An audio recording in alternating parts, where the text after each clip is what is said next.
মাসুদ কুরাইশি, যার নাম শুনলে, যাকে দেখলে সুরের ঝংকার মনের মধ্যে যেন বেজে ওঠে।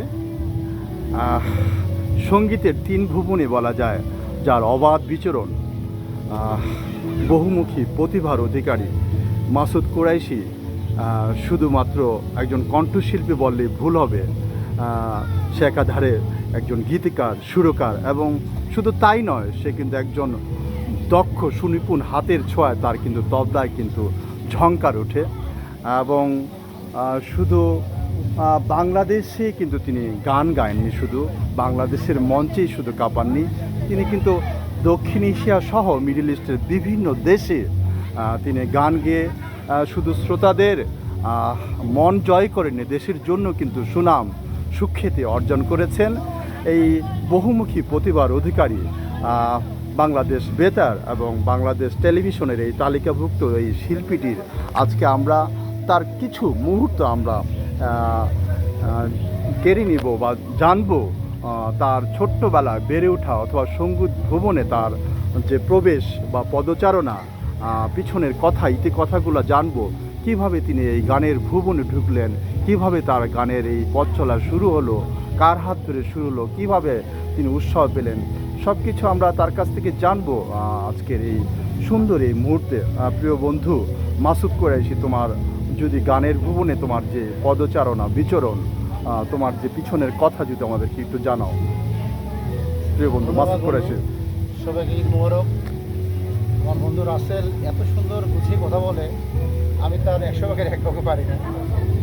হ্যাঁ, গান গাইতে পারি বা কথা লিখতে পারি। আমার জন্ম কুষ্টিয়া শহরে। ছোটোবেলায় আমাদের কুষ্টিয়াতে যখন গান বাজনা হয়, শিল্পী আব্দুল জব্বার, ফরিদা পারভিন আপা, তাদের গান শুনতাম। এগুলো দেখে মনের মধ্যে খুব উৎসাহ বা আবেগ সৃষ্টি হতো, গান করবো। এই গান করতে গিয়ে তবলা শিখে ফেললাম। আমার পরিবারে আমার বড় ভাই উনি গান করতেন, সহজে গেল, বাসায় হারমোনিয়াম ছিল। পরে তবলা আমার এক ভাই কেনে, আমি এখন তবলা বাজাতে পারতাম, তবলা শুরু হয়ে গেল। ছোটো ভাইকে গিটার শিখালাম, গিটার শিখে গেল। ছোটো বোন গান করতে হয়ে পরিবারের সবাই একটা কুরাইশি ফ্যামিলি গ্রুপ হয়ে গেল। এই কুষ্টিয়ায় অনেক শো করি, অনেক প্রোগ্রাম করি। হঠাৎ মনে হলো ঢাকায় যাব, হঠাৎ ঢাকাতে চলে আসলাম। এসে অ্যালবাম করলাম, জোর করে কেমন পাওয়া যায়। আল্লাহর মধ্যে অনেক ব্যাপক সাড়া পাই।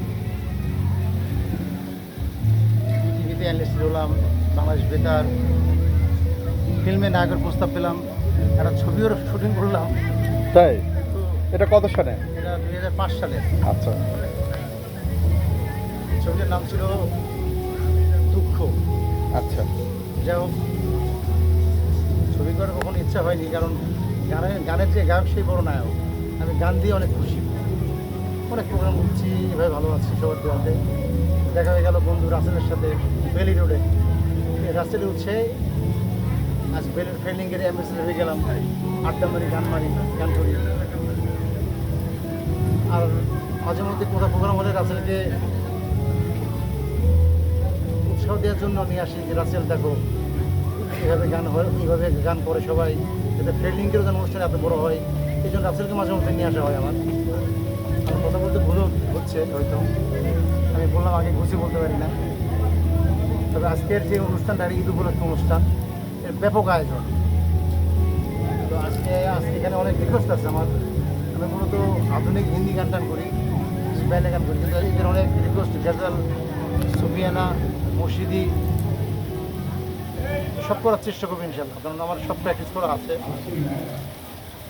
আমার মিউজিক ব্যান্ডিং নিয়ে আমি আসছি, তো আমি সবগুলো শেষ করব। গানই আমার জীবন, গানই আমার মরণ, এই নিয়ে বেঁচে থাকতে চাই। আচ্ছা মাসুদ, আমরা জানবো, হয়তো অনেকের জানা হয়নি বা জানার সুযোগ হয়নি, অথবা তোমার কাছে হয়তো বলারও সুযোগ হয়নি। সঙ্গীতাঙ্গনে এই পথ চালাতে অনেক রকমের তোমার প্রাপ্তি ঘটেছে, সফলতা হয়েছে, অনেক রকমের স্বীকৃতি হয়েছে দেশে বিদেশে। আমাদের চলচ্চিত্রে বলি, বিটিভি বলি, অথবা বাংলাদেশ টেলিভিশনে বলি, অথবা আমাদের দর্শক জনপ্রিয়তার ক্ষেত্রে বলি, বিভিন্নভাবে তোমার অনেক রকমের অ্যাওয়ার্ড বলি, রিওয়ার্ড বলি, সেগুলো যদি ছোট্ট করে আমাদেরকে একটু জানাও, অথবা তোমার যে একাডেমিক শিক্ষা সব কিছু মিলে যদি ছোট্ট করে আমাদেরকে দর্শকদের উদ্দেশ্যে অথবা স্মৃতির এই অ্যালবামে আমরা এটা ধরে রাখতে চাই তোমার এই স্মৃতি আমার কথা। শিক্ষা আসলে প্রথমে আমার হাতে করি আমার বড় ভাই কাছে, তার নাম হচ্ছে আকিল কুরাইশি। আর কুষ্টিয়াতে আমি তো প্রথম থেকে খুব তবলার প্র্যাকটিস করতাম অর্থাৎ উস্তাদ থেকে। উস্তাদ শকত উস্তাদ নাম ছিলেন এবং কুষ্টিয়ার তপনদা ছিলেন। আমি ওনাদের কাছে হাতে করে নেওয়া হয় আমার তবলা বাজায় গান করতাম।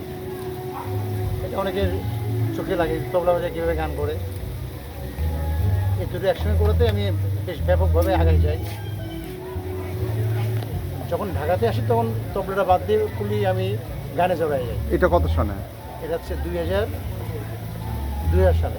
আচ্ছা, তার আগে দিয়ে আমি এক ছেড়ে তবলা ফিলিং করতাম, কিন্তু 2000 সালে ঢাকাতে আসার পরে আর আমার তবলা শো করা হয়নি। এমনি আমি এখন পর্যন্ত বাজাই, নিজে নিজে বাজাই। 2002 সালে আমার অ্যালবাম বেরোয় জোর করে কি মন পাওয়া যায়, এটা ব্যাপক আলোচিত হয় অ্যালবামটি। তারপরে এই নিয়ে যে 2026 সাল এইভাবে চলে যাচ্ছে। এর মধ্যে অনেক অ্যাওয়ার্ড পেয়েছি, অনেক পুরস্কার পেয়েছি। যদি দু একটা বলো আমাদেরকে, একটু দু একটা যদি আমাদেরকে জানাতে আমরা একটু জেনে রাখতাম, শুনতে চাচ্ছি। অ্যাওয়ার্ড আমি বাংলাদেশের সর্বোচ্চ যেগুলো অ্যাওয়ার্ড আছে সব পেয়েছি আমি, নাম তো নাই, সব অ্যাওয়ার্ডগুলো রাখা আছে। আমি একসময় অ্যাওয়ার্ডের ছবি তোমাকে দিয়ে দেবো, তুমি বাসায় আসবা, ছবিগুলো সব তুলে নিয়ে প্রচার করবো। এটা আমার দাওয়াত থাকলো তোমার উপরে। আচ্ছা, আমার সঙ্গে আছে আমার এই শ্রেষ্ঠ বাহিনী, এই রনি, আমার প্রিয় বাদক। এখানে কিন্তু মাসুদের যে কি বলবো, যে সব সময় চলার পথের এই গানের ভুবনের এই পাখিগুলোও কিন্তু একসাথে সব সময় উড়ে বেড়ায়।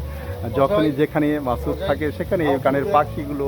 এবং পাগলা আমার সায়েম হাতের জাদু আছে। আসলে এটা আমাদের সৌভাগ্য। একটা মনে একটা ব্যান্ড আছে, ব্যান্ড আছে, নাম হচ্ছে ফোকাস।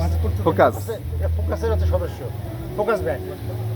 আমি নামটা দিয়েছি ফোকাস। এটা আমি একসময় রাসেলকে দিয়ে এটা উদ্বোধন করবো। এটা focus, focus, focus band of focus.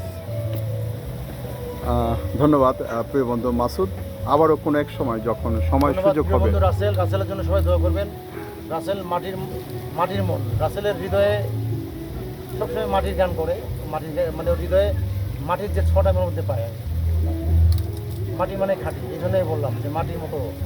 সবাই রাসেলের জন্য দোয়া করবেন, রাসেলের জন্য।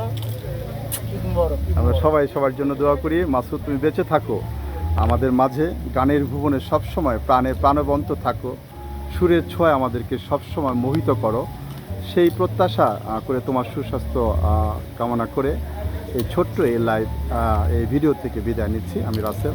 আল্লাহ হাফেজ। আসসালামু আলাইকুম।